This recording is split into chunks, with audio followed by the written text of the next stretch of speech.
But it's more important to you to try and help other people? If you knew what I went through as a young child and growing up as an adult until a couple of years ago, it's terrible to just hide constantly, wondering if people know. Just a terrible feeling. You have no self-esteem. You feel useless and worthless. However, coming from a well-known family like I did, we were always in the media. And we had to smile and pretend like everything was okay, and that's exactly what we did. Even though it wasn't okay, it was terrible. I know this whole thing has divided your family based on what I just at least heard your parents say. Do you ever have hopes of having the image that everybody held out of the all-American perfect family? Do you ever hope of coming together with your family again after what's happened to you?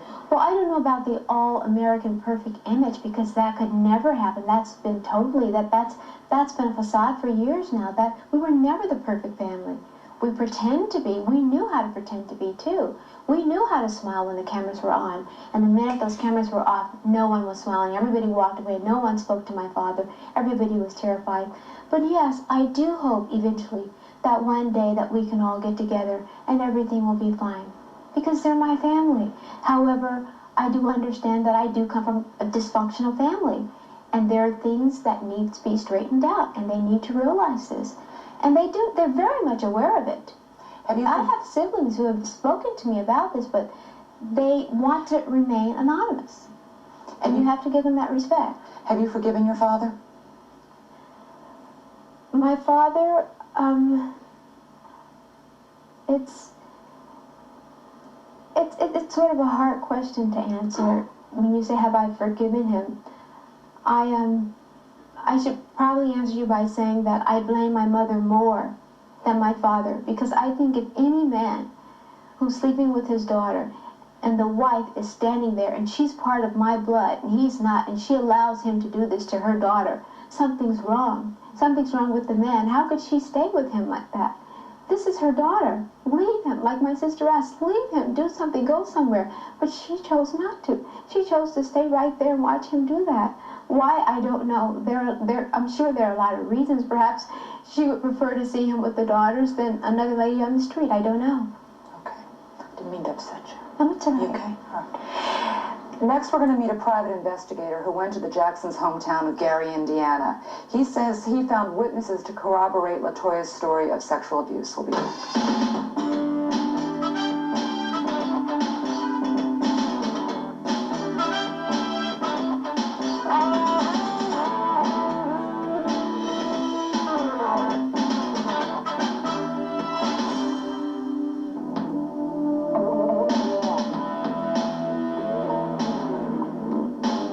We're back talking with Latoya Jackson, who says she was sexually abused by her father. Joining us now is Jim McGilvray. He's a private investigator who went to Gary, Indiana to see if anyone there would corroborate Latoya's allegations. And Jim, before we talk with you, let me ask you, Latoya, did you or your sister Rebe tell anybody about the incest? I didn't tell anyone about it. However, Rebe did. She had spoken to someone. Actually, she moved out of the house and she moved with the Jehovah's Witness, a very old lady, I recall, during that particular time. And she also confided, I think, in some of her peers at school. Now, Jim, you did travel to Gary. You spent 2.5 days there, it's my understanding. What did you find out when you went there? Well, I spoke with several people and did find out some information. I spoke with somebody who works for the school department and found that she wouldn't speak because she didn't want to hurt her friends. She made promises to her friends.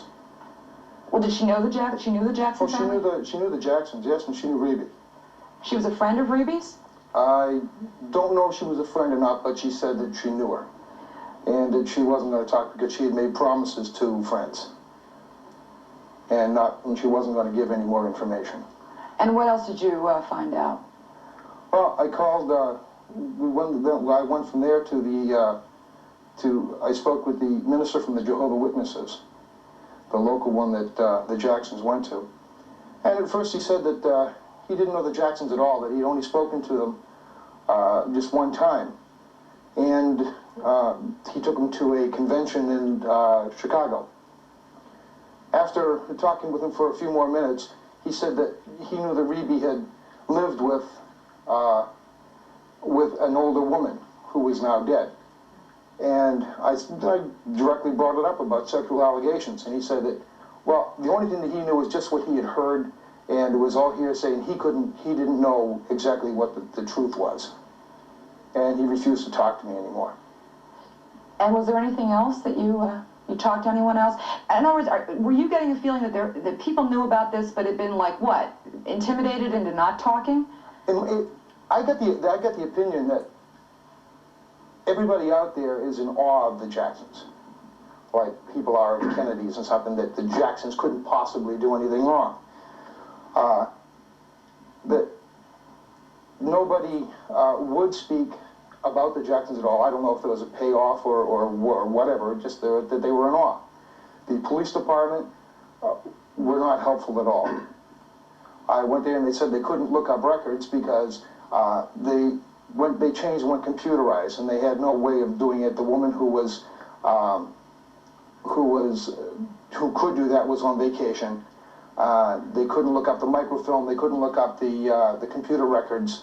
Apparently, only one person knows how to do that in Indiana. All right. Well, so you basically got the runaround. Completely. Let me ask you, Latoya. I mean, this doesn't surprise you what you're hearing. Your family is powerful. People are in awe of them. No, it's not surprising whatsoever. As a matter of fact, I recall my sister calling the police at one point, and that's when my manager had reached out and said, well, why don't we call the police department in Indiana? Because they should have a record of that. Whenever you call the police, they have a record of it. And he called the police department, and they said, I'm sorry, we have no files on the Jackson whatsoever. They've all been destroyed. Ronnie, you were a keyboardist with the Jackson 5 for what, a good number of years? Yeah, about 10 years, 10 years. And at one point you lived with the family? Yeah, in California.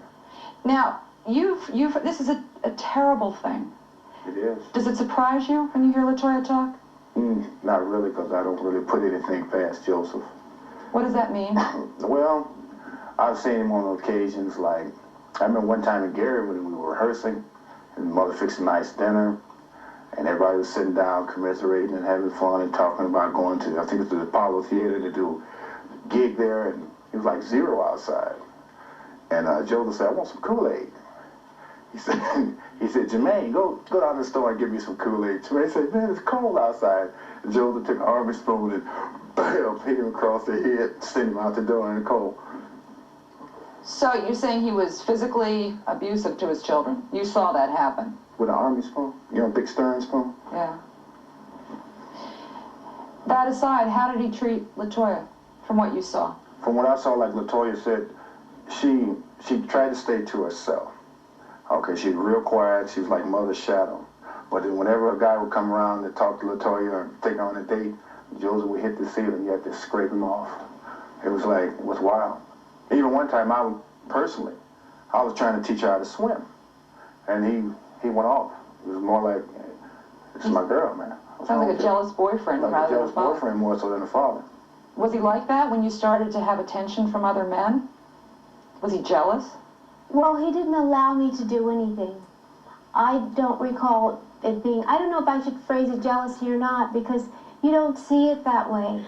But I do recall him not wanting me to do anything with anyone. He just basically wanted me to himself. You all had sort of a reclusive life. You didn't have a normal life where you could go out like other people. No, it wasn't normal. Now, why did you wait so long to get out of the house, Latoya? Sometimes it takes a lifetime. I tried to leave several times, actually, and my parents are very good with throwing these guilt trips on you, saying you can't leave the house, you're a Jackson, and somebody's going to follow you, and they're going to kidnap you, and my father, he took my luggage, and he threw it back in the room, and he threw me in the room, and he closed the door and said, you're not going anywhere.